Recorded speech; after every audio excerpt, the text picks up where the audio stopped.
What's up? Welcome back. I'm John Stark, MacMovieGuy.com, your favorite blind film critic, and I'm spending another night in the Seven Kingdoms. All of them at the same time. Oh, yeah, that's how good I am. I could be in seven kingdoms in one night, like Santa Claus. This is season one, episode 3. The show still has audio description. International Digital Center, written by Dakota Green. Um, and I don't know what to do with the show. Like every time I think the shows promise, somebody shits. I just this time it's a horse, but his show is so weird. And I know I've had people have been like, well, they used to write stories like this. And I'm like, used to is the key word here. There are a lot of things that we used to do that we don't do anymore because we elevated ourselves.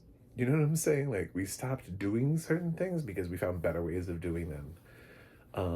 There are some stories that just didn't age well, some things that just don't stand the test of time because authors came along later that were better.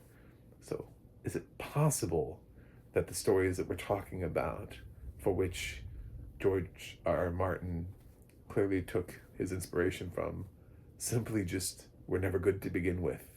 And that this weird potty humor mixed in with serious storytelling is just utterly bizarre. And then to mix it into a Game of Thrones universe and put it up against House of the Dragon and Game of Thrones and try to be like, well, these things are the same. This is the same climate. These are the same. This is the same world that we live in. Is it? It never feels like it. Um, so, not Chris O'Dowd is still doing a really nice job as Duncan the Tall. Um, so if we ever need a Chris O'Dowd biopic, this guy is front runner for that. But it's all of us. The only voice I hear when I hear him is I just keep hearing Chris O'Dowd and rolling like, well, this stars Chris O'Dowd. For everybody else, it stars somebody else. But for me, it stars Chris O'Dowd. That's where my blindness is filling in the empty void. Um, and we start off with Egg, and he's riding his horse. He tames his horse. He's really good with a horse. And somebody says something about his hair being weird. Of course, we already know because we heard the conversation in the last episode that they were looking for Egg, that he's part of, that he's highborn. You know what I'm saying? He's not a peasant child, which I thought Duncan had heard, but I guess he's either stupid or didn't hear it. I don't, one of the two things.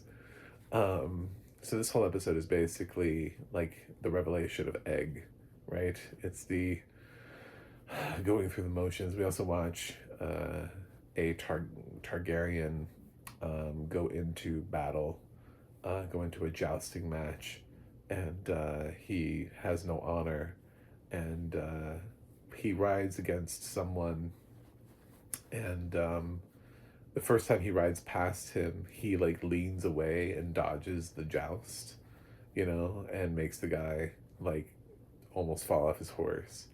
And then the guy regains his composure and then rides back against him, ready to joust again. And you hear Dunk say of the Targaryen that he's aiming too low. And he thrusts right into the horse. He just stabs the horse instead. Instead of even aiming for the guy, instead of bothering to even attempt to knock the guy off, he goes for the horse. He goes for the bigger target because he's a piece of shit. That's the thing that we're getting here. So of course Duncan feels like he has to stand up for it. Later on, he's going to run into this Targaryen brother as he attempts to rape the woman who I think is making the shield, or either that or else Duncan's got a lot of women in his life pretty quickly. One of those things is true. But there's a lady friend that Duncan has become acquainted with that he stands up for. But unfortunately, this Targaryen brother has goons with him, and they start beating on him. And the Targaryen, you know, because he's royalty, he orders, I can't remember, something. Oh, they were gonna they were going to curb stomp him, basically. By not calling it curb stomping, the audio description is basically that's what it is. They're trying to put his mouth against something to try to knock all the teeth out of his head, which is a terrible thing to do, by the way. I didn't mean to laugh at that, but I remember what it was. I was like, what are they going to do? I was like, are they going to kill him, throw him in the dungeon? I was like, oh yeah, that's right. We're gonna modernize it and bring this horrible racist thing into Westeros. So, um, yeah, then Egg uh, charges into the room and reveals himself as being the brother of the asshole. He's a Targaryen, and he has just changed his appearance. He cut his hair, and I guess colored it so that he doesn't have the blonde locks that they're known for, which is the reference that first the guy in the beginning who catches Egg riding the horse mentions when he says something about the hair.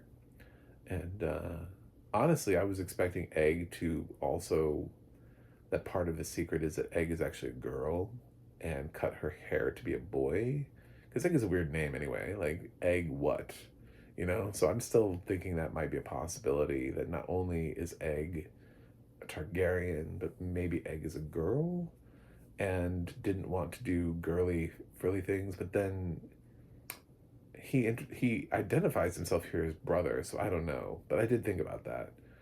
But it's kind of like right at the end where he like, and then it's this like, Duncan is just like shocked. He's like, I'm like, bro, did you not hear that in the were you out of earshot in the last episode? Anyway, um, so I don't know what to do with the show. It's hovering above fresh right now. I'm engaged enough because I really enjoy not Chris O'Dowd enough that by the end of the series I will learn his name, just out of, if he keeps this up, just to pay my respect. But in the meantime, I'm enjoying calling him not Chris O'Dowd and Egg. And if we're gonna make a series around them, sure, but I think we can do better. You know what I'm saying? Like, I think we can do better. I like the solo journey. I like featuring Duncan. I think he's interesting. I like that he's really noble and good and all that kind of stuff. But my God, can we please tonally figure this show out? You cannot try to milk potty humor and curb stomping in the same thing. These are not, this is like wildly different material that you're dealing with. So, I don't know, it would be like if the kids from the Sandlot were also cannibals. You'd be like, well, this is weird. They're playing baseball, and then at the end of, they go and they eat people, and you're like, oh, well, that took a wild turn. It's like sometimes things just, they don't mesh. And you can point to history and you can say, well, they used to. Back in the 14th century. It's like, no.